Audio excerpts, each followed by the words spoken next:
جب اکبر نے دین الہی نکالا تو حضرت مجدد الفسانی علیہ رحمہ اس کے مقابلے میں آیا. آپ جانتے ہیں وہ تاریخ.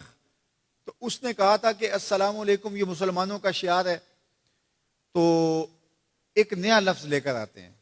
جب بھی کوئی کسی کو ملے تو اس کو کہے اللہ اکبر, وہ بھی جواب میں کہے اللہ اکبر. یہ اپنی طرف سے وہ نئی چیز لے کر آیا. لیکن اسلام نے السلام علیکم کیوں رکھا ہے؟ تو اس کا ایک فلسفہ ہے, اور وہ کیا کہ جب کوئی مسلمان کسی دوسرے مسلمان کو ملے تو وہ کہے السلام علیکم. اس کا مطلب ہے تیرے اوپر سلامتی ہو. تو گویا وہ ضمانت دے رہا ہے کہ میرے بھائی, تیری جان, تیرا مال, تیری آبرو, تیری عزت میری طرف سے محفوظ ہے. میں تجھے ضمانت دیتا ہوں سلامتی کی. اور وہ آگے سے کیا کہتا ہے؟ وعلیکم السلام. اچھا تو اگر مجھے ضمانت دیتا ہے تو تو میری طرف سے بے فکر ہو جا. تیری آبرو میری آبرو ہے, تیری عزت میری عزت ہے, تیرا مال میرا مال ہے, اس لیے میری طرف سے تجھے کوئی فکر نہیں ہوگی. اب ایک دوسرے سے انہیں خطرہ نہیں ہونا چاہیے, ایک دوسرے کو ضمانت دے چکے ہیں, عہد کر چکے ہیں. اور اگر ہم سلام بھی لیں اور جڑیں بھی کاٹ دیں تو میاں ہم نے سلام لیا ہی نہیں, ہم نے منافقت کی تھی. حضور نے فرمایا افشوا السلام, تو میں سلام کو پھیلاؤ. یعنی سلام کو پھیلاؤ گے تو امن پھیلے گا. سلام سلامتی سے ہے, یہ آپ امن دیتے ہیں. ہارون الرشید کے زمانے میں ایک شخص کو سزائے موت کا حکم ہو گیا. تو اس قیدی سے پوچھا سزائے موت سے قبل تیرا آخری حق. اس نے کہا کہ میں بادشاہ سے ملنا چاہتا ہوں. انہوں نے کہا ٹھیک ہے. بادشاہ کو کہا کہ سزائے موت کا قیدی ہے, تو وہ کہتا ہے میں بادشاہ سے ملنا چاہتا ہوں. بادشاہ نے کہا لے آؤ. تو دربار لگا تھا, تو وہ قیدی زنجیروں میں جکڑا ہوا لایا گیا. اس نے کہا السلام علیکم. بادشاہ نے کہا وعلیکم السلام. آخری خواہش پوری ہو گئی. جلاد لے جانے لگے, قتل کرنے لگے. کہا تو مجھے قتل نہیں کر سکتے. کہا کیوں؟ کہا بادشاہ نے میری ضمانت دے دی ہے, مجھے آزاد کر دیا.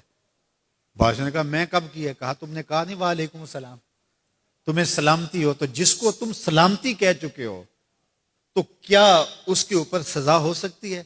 تو بادشاہ مسکرانے لگا, کہا جاؤ میں نے اس کو آزاد کیا. وعلیکم السلام کہہ دیا تو پھر سلامتی ہوگی نا. اسی لیے ہم کہتے ہیں حضور پہ سلام پڑھا کرو. حضور پر جب سلام پڑھو گے تو حضور بھی سلام کا جواب دیں گے.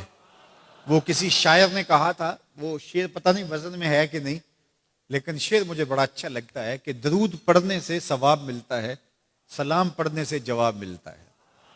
درود پڑھنے سے ثواب ملتا ہے, سلام پڑھنے سے جواب ملتا ہے. تو ہمارے جو لفظ ہیں ان لفظوں کے پیچھے ایک فلسفہ ہوتا ہے. تو فرمایا المسلم من سلم المسلمون من لسانہ و یدہ. اور یہ ہم نے اپنے اولاد کو بچپن سے سکھانا ہے. اگر ہم نے ان کو اعلیٰ ڈگریاں بھی کروا دیں, ان کو اعلیٰ تعلیم یافتہ بھی کروا دیا دنیاوی اعتبار سے, لیکن یہ بنیادی سبق حضور کا نہ پڑھایا, تو پھر وہ اس تعلیم کے باوصف بھی آپ کو آپس میں الجھتے ہوئے دکھائی دیں گے. اعلیٰ ڈگریوں کے باوجود بھی آپ ایک دوسرے کا گریبان ان کو نوچتا ہوا آپ دیکھیں گے, اس لیے کہ انہوں نے اسلام کا یہ بنیادی سبق تو ماں کی گود سے پڑھا ہی نہیں ہے. یہ پڑھانا ہے کہ مسلمان وہ ہوتا ہے جس کے ہاتھ سے اور جس کی زبان سے دوسرا مسلمان محفوظ رہے. مجھے بتاؤ, جس کو یہ سبق اس کی ماں نے پڑھایا ہو, جس کو سبق اس کے باپ نے پڑھایا ہو, تو وہ کسی مومن کی ماں کو گالی دے سکتا ہے, کسی کے باپ کو گالی دے سکتا ہے, کسی کا گریبان پکڑ سکتا ہے, کسی کو تھپڑ مار سکتا ہے, کسی پہ زیادتی کر سکتا ہے؟ کبھی نہیں کرے گا, اس لیے کہ اس کو حضور کا فرمان یاد ہے کہ مسلمان ہوتا ہی وہ ہے جس کی زبان اور ہاتھ سے دوسرے محفوظ ہو. ہم نے یہ سیکھنا ہے اور اپنے عمل کے اندر اس کو داخل کرنا ہے کہ ہمارے رویے اتنے خوبصورت ہو, ہمارا طرز زندگی اتنا خوبصورت ہو کہ ہمارا پتہ چلے کہ ہم حضور کے غلام ہوتے ہیں. ہمیں خوبصورت رویوں کا درس دیا گیا ہے, ہمیں خوبصورت رویوں کو اختیار کرنے کی تعلیم دی گئی ہے. تو ہم اپنے آپ کو دیکھیں اور ہم اپنے دل کو صاف کریں, اپنی زبان کو صاف کریں, اپنی آنکھوں کو پاکیزہ بنائیں, اپنی سوچوں کو عفت دیں, اور دیکھیں کہ ہم کھڑے کہاں ہیں. جس کے 2 دن برابر ہیں, آج کا اور کل کا, تو وہ خرابی پہ ہے. سرخرو وہ ہے کہ جس کے دونوں دنوں کے اندر واضح فرق ہو, ہر لمحہ اس کا بہتری کی طرف چلا جا رہا ہو, تو وہ ترقی کی طرف ہے, ورنہ وہ تنزل کا شکار ہو رہا ہے.